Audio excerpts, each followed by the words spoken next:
EVM के जरिए डाले गए वोट की वीवीपैट की पर्चियों से 100% मिलान मामले में सुप्रीम कोर्ट से याचिकाकर्ता को बड़ा झटका लगा। 2024 के चुनाव में दूसरे दौर के मतदान के दौरान सुप्रीम कोर्ट ने पूरी तरह साफ कर दिया है कि ईवीएम चुनाव में ईवीएम का ही इस्तेमाल होगा।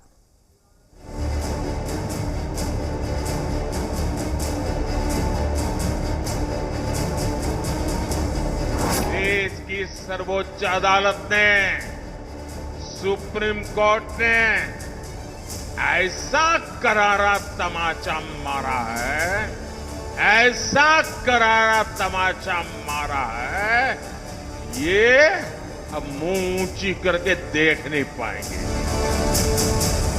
सुप्रीम कोर्ट के फैसले के बाद सबसे पहले और सबसे आक्रामक प्रतिक्रिया प्रधानमंत्री नरेंद्र मोदी की ओर से आई।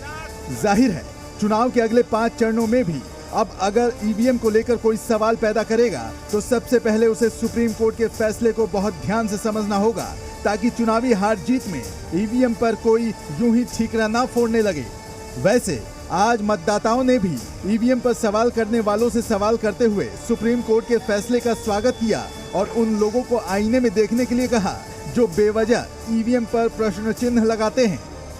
माननीय सुप्रीम कोर्ट ने भी ये ऑर्डर दिया है कि किसी तरह का इसमें कोई धांधलेबाजी या गड़बड़ी नहीं है, तो ये सही है और हम लोग इसका सपोर्ट करते हैं। हम 2024 में जी रहे हैं और ये पुरानी प्रक्रिया है, ये एडवांस टेक्नोलॉजी है और ये तो इलेक्ट्रॉनिक डिवाइस है।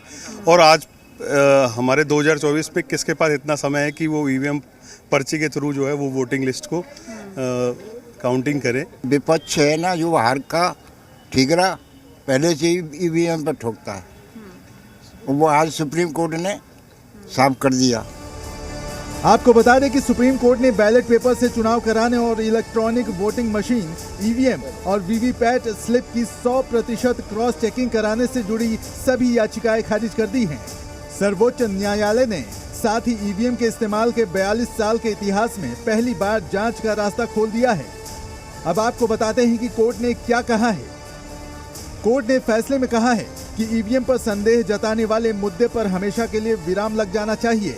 जब तक ईवीएम के खिलाफ कोई पुख्ता सबूत न हो, मौजूदा व्यवस्था निरंतर सुधार के साथ लागू रहनी चाहिए।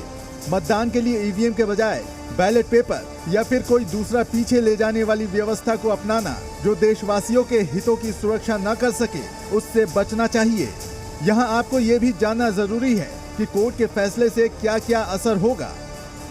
सुप्रीम कोर्ट के इस फैसले से आम आदमी की वोट देने की प्रोसेस में कोई बदलाव नहीं होगा, यानी ईवीएम से जुड़ी मौजूदा प्रक्रिया जारी रहेगी। फैसले के बाद राजनीतिक पार्टियां और कैंडिडेट्स के लिए एक रास्ता खुला है, वे ईवीएम की जांच करवा सकेंगे। दूसरे या तीसरे नंबर पर आने वाले किसी कैंडिडेट को शक है तो वह रिजल्ट घोषित होने के 7 दिन के भीतर शिकायत कर सकता है। उनकी सभी याचिकाएं खारिज हो गई, लेकिन ईवीएम की जाँच के आदेश से थोड़ी राहत मिली।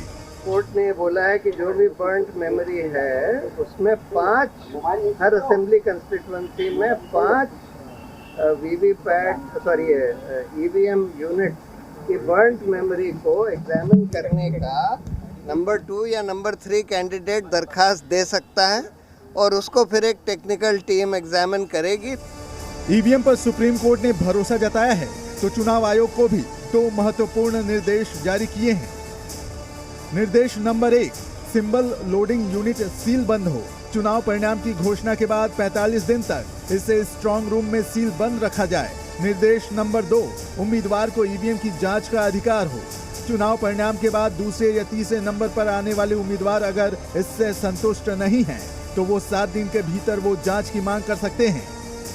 इंजीनियर की टीम जब जांच कर रही हो तो उम्मीदवार वहां मौजूद रह सकते हैं। जांच के बाद इंजीनियर की टीम के परामर्श के बाद जिला निर्वाचन अधिकारी ये घोषणा करेंगे कि कोई गड़बड़ हुई है या नहीं। खास बात यह भी है कि सुप्रीम कोर्ट के फैसले में सरकार के लिए कोई निर्देश नहीं है। इस बीच अररिया की चुनावी रैली में प्रधानमंत्री नरेंद्र मोदी ने कोर्ट के फैसले का स्वागत करते हुए ईवीएम पर सवाल उठाने वालों पर तीखा हमला बोला है। इन्हीं लोगों को देश की सर्वोच्च अदालत ने, सुप्रीम कोर्ट ने ऐसा करारा तमाचा मारा है, ऐसा करारा तमाचा मारा है, ये अब मुंह ऊंची करके देख नहीं पाएंगे। जाहिर है सर्वोच्च न्यायालय के फैसले के बाद अब ईवीएम को लेकर बेवजह की राजनीति पर लगाम लगेगी। दिल्ली से अरविंद सिंह के साथ ब्यूरो रिपोर्ट, जी मीडिया। मुंगेर में डिप्टी सीएम सम्राट चौधरी